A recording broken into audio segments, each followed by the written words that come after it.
Hey everybody, it's me, Bob Harris, Senior Editor of FootballDiehards.com. Time for the Week 2 injury review, preview, update, and overview. The thing we like to do every Saturday to get you up to speed. It's the one-stop shop for all the injuries you need to know about before you set your lineups on Sunday.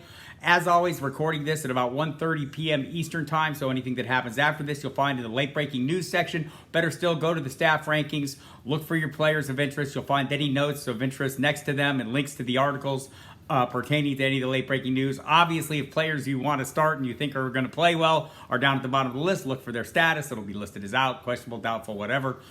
So check that. And all the way up through Sunday, each of the series of kickoff times in the 90 minutes before, we'll have all the inactives for you and cover all these players and let you know the final resolution of those that are questionable. But right now, we'll get started. The Tampa Bay Buccaneers are at New Orleans, and it's a long injury list, people. Starts out for the Saints. Jameis Winston, Alvin Kamara, Mark Ingram, Dwayne Washington, Traquan Smith, all listed as questionable. Winston seems likely to play. It's a back issue. He played through it last week. Alvin Kamara is the player of concern here. He's dealing with a rib injury. Seemed to be a limiting factor last week. He didn't practice Thursday or Friday. It's possible they can give him an injection. He can play through it. Ingram also seems likely to play.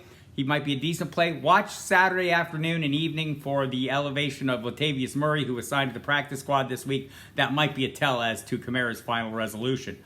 For the Tampa Bay Buccaneers, Chris Godwin has been ruled out of this game. The hamstring injury he suffered in Dallas last week will sideline him this week. Sounds like he's not going to be out long, though. Leonard Fournette, Mike Evans, Julio Jones, Russell Gage, Brashad Perriman, all listed as questionable. For Fournette, it's a hamstring, got late in the game, seems likely to play. He was back on the practice field late in the week, as was Mike Evans, has a calf issue. Julio Jones, the knee, Gage, the hamstring, Perriman, the knee. Seems likely all these guys got some practice in on Friday, so they all have a chance to play. This is one you'll have to watch closely. Tom Brady doesn't have a good history. The Saints against the Saints as a Tampa Bay Buccaneer. Look, these tend to be tough games, so watch out in this one. The Detroit Lions hosting the Washington Commanders, and we will have Deandre Swift listed as questionable. He's insisted all week he's going to play. Did not practice Wednesday, did not practice Thursday. Both those days say he's definitely playing. He hurt the ankle during last week's game and played through it, so hopefully he is good to his word. Listed as questionable, you want to verify that he is available before you play him. And if he doesn't play, Jamal Williams becomes a viable play. For the Indianapolis Colts at the Jacksonville Jaguars, bad news on Saturday. Michael Pittman Jr., the wide receiver, was ruled out with a quad injury and listed as questionable on Friday. Ruled out early Saturday afternoon. Already ruled out was Alec Pierce, the rookie receiver with a concussion. So keep in mind, Kylan Granson was the second most targeted receiver, the tight end in this offense. There will also be at receiver Paris Campbell moves to the top of the pecking order, but Mike Strawn, Ashton Doolin also there. So maybe Naheem Hines plays a greater role, but no Michael Pittman Jr. and no Alec Pierce. So watch that. For the Miami Dolphins, at the Baltimore Ravens hosting the Miami Dolphins. Get that right. J.K. Dobbins listed as questionable. He practiced fully all week. Seems like he's close to playing.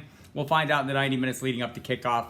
You know, if you want to slow roll him into your lineups, thinking the first week back might be tough, understandable. But if he's available, I'm probably playing him. On the other side of the ball, Cedric Wilson, the receiver, listed as questionable with the toe injury. He's the third receiver.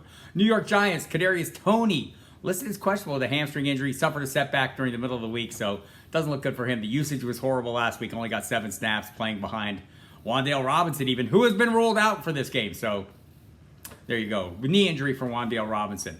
The New York Jets at the Cleveland Browns. No Zach Wilson, of course, quarterback. Braxton Berrios listed as questionable with a knee injury or a hamstring injury. Seems likely to play. CJ Uzama listed as doubtful with a hamstring. Seems unlikely to play there. The late afternoon window, the injuries we need to know about. Dak Prescott will not play. Out at least a month, possibly more, with the thumb injury. Had surgery this week. It was a success. The healing process has begun. Cooper Rush will start in his place. Cooper Rush fared reasonably well in his last start against Minnesota last October. Threw for 300-plus yards and fared reasonably well, right? CeeDee Lamb was productive. Amari Cooper, no longer there, productive. So Dalton Schultz productive. So there's hope here. Offensive line is a concern for me. On the other side of the ball, T. Higgins.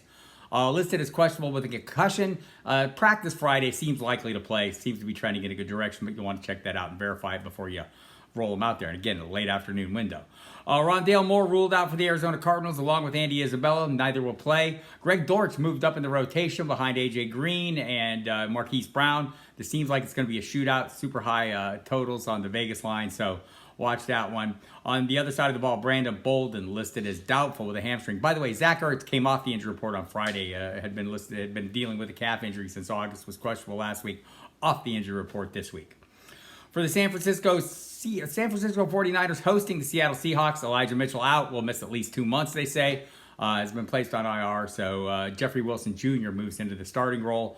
Tyrion Davis-Price and Jordan Mason will battle it out for the role behind him, which the fact that they're battling it out suggests that maybe this is like really Wilson's role for right now. So seems reasonable. George Kittle got on the practice field Friday. Didn't play last week with the groin injury. Did not practice Wednesday or Thursday. On the field Friday.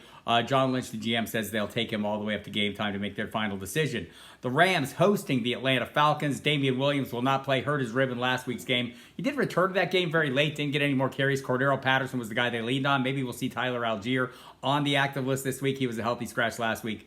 Avery Williams, the other running back on the roster, primarily a special teamers. Van Jefferson ruled out of this game as well. Ben Skowronek, I can say his name, worked mostly as the third receiver in that game. Tutu Atwell came up a little bit short, and we saw Tyler Higbee heavily targeted as well as Cooper Kupp. Not so much Allen Robinson. Maybe this is a get-right week for Robinson. The Denver Broncos hosting the Houston Texans. There will be no KJ Hamler. Didn't practice all this week. He played a fair amount against Seattle, coming off the ACL and the hip injury from last year. They just try to slow roll him a little bit. Doesn't sound like he suffered a setback, according to Nathaniel Hackett. But we'll have to watch that going forward. Meanwhile, on the other side of the ball, Brevin Jordan, the tight end, listed as questionable with an ankle injury. Sunday night's game, Alan Lazard. It's the Bears at the Packers. Alan Lazard remains questionable, as does David Bakhtiari and Elton Jenkins, the starting offensive tackles for this team. I want to say there's another offensive lineman, Runyon, also questionable. Seems like these guys are trending in a good direction, but it's Sunday night kickoff. You'll want to have fallbacks. The good news is there's 2 Monday night games. So there might be options there, and also probably plenty of options available on either of the Bears or Packers rosters for you if you really were in a bind and had to go with Lazard and was a late scratch. Monday night's games, Titans at Bills. Dontrell Hilliard, the injury designations aren't out yet. They'll be out later Saturday afternoon. You want to check for that. Dontrell Hilliard did not practice Thursday or Friday. Kyle Phillips, the wide receiver, the rookie receiver, did practice Friday on a limited basis. So trending in the right direction. He has the shoulder issue. Hilliard, the hamstring, had the touchdowns last week. Might be a stretch for him to play this week. There you have it. As always, check the late breaking update section to make sure you're all caught up to speed. Check every time after, let's say, 1 p.m. Eastern. You'll have caught up. I've caught you up to everything up to that point. And again, check the staff rankings. You'll find a lot of information there. It's kind of like the one-stop shop. You just roll down that list, look for your players, do a search with your Google Chrome or your browser of choice, Control F, boom. Find the player you're interested in by last name and look at the notes that are associated with him and the injury status, and you'll find all the latest there. And follow us all the way up through Sunday's kickoffs. Each round of kickoffs, we'll post the inactives, and all these pertinent players we'll do specific articles on to get them on your radar. All right, everybody, good luck this week. Let's get a win. See you next week.